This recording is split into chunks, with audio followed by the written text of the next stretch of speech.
Hey guys, back for another installment. Yeah, the car's still going grand.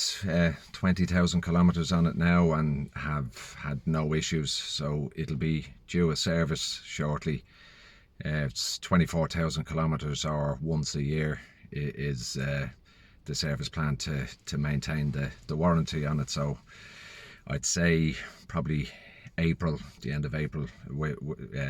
I got the car in June, will be the 24-month anniversary, but I'd say probably April. So I'll keep you updated with that, and I'll make sure I get a printout of the battery health. So it'd be interesting to see if there is any battery degradation. I haven't noticed. It's still charging to 100%. About once a week I would charge it to 100% for it to balance the cells in the battery pack. But normally kind of, and I only home charge, so it's AC charging, slow charging. So that apparently is the best for lithium ion batteries, but it is a water cooled battery in this, and they're supposed to be the best, so that should be okay. But interesting times. We only come out of COVID, and now we have the potential for World War III, huh? But it's interesting. I see, the price of oil jumped up. It's kind of come back down a little bit, but it's still going to go up. And with sanctions being brought against Russia, and most of Europe, the majority of Europe depends on Russian oil and gas to create our energy and keep our vehicles moving. But with the price of petrol and diesel going up at the pumps, it's going to give a big push for more EVs to go on the road. So, which I suppose that isn't a bad thing, but it's our bloody fault for not investing in alternative energy, isn't it? Huh? We're going to be paying for it now shortly. But yeah, the sanctions against Russia, they're not going to do anything, are they?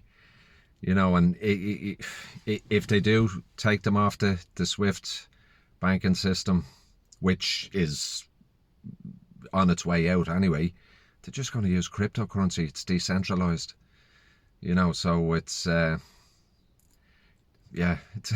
it's not. I think this is going to go on for a while, and unfortunately tens of thousands of people are going to die over it, for nothing, for greed, for oil. The capitalists want to control the money, the oil, as usual. But hopefully I would urge the people of the Ukraine and your president to get into dialogue, because conflict, it doesn't resolve anything. It just creates a bigger divide. And certainly what happened in this country, 800 years we fought the British, and still, even with the process now, over 20 years with the process, there's still that hatred. And I'd hate to see that happening to another country, because you're just being used as pawns. It's the rich just trying to control global economies, and and we don't live in a democracy. Have you heard about the Great Reset? You will own nothing and you will be happy. And that's a bunch of rich people telling us this. So it must be true. Democracy, my arse. We do not live in a democracy. Look what happened in Austria. Mandatory now to take the COVID vaccine. Geneva Convention of Human Rights, forget about that. No, you have to take the vaccine, and if you don't, you're going to get a fine, and continually get fined if you don't take the vaccine. Freedom of choice, democracy, my arse. Look what's happening in Canada. Same thing with the truck drivers. They made it mandatory to take a vaccine. And when people tried to help the truckers out, people who stood by them and agreed with them, they set up a GoFundMe page, and the government took that money and a cryptocurrency exchange stepped in and said, use us. We'll pass on the money to the truckers. And the Canadian government, the Supreme Court, I was just watching it online, the response was beautiful. Absolutely beautiful. They contacted this crypto exchange and said, they wanted all accounts frozen, and the cryptocurrency said, sorry, you don't understand how this works. We don't hold any information on anybody. We don't hold information on accounts.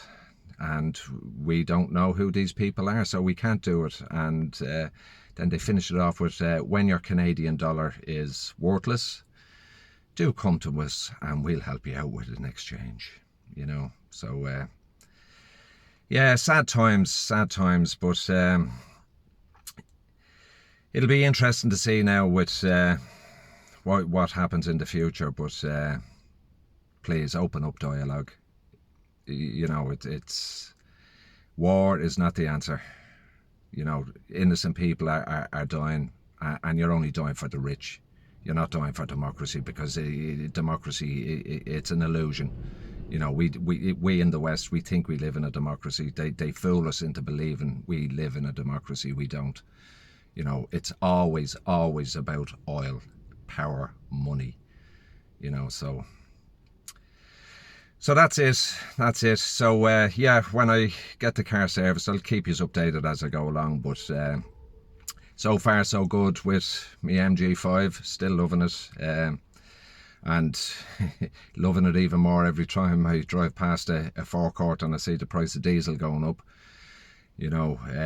Probably won't be long before the energy suppliers start putting up money with sanctions, because if Vladimir decides to turn the tap off to Europe, it'll be blackouts, it'll be higher energy bills, higher fuel bills.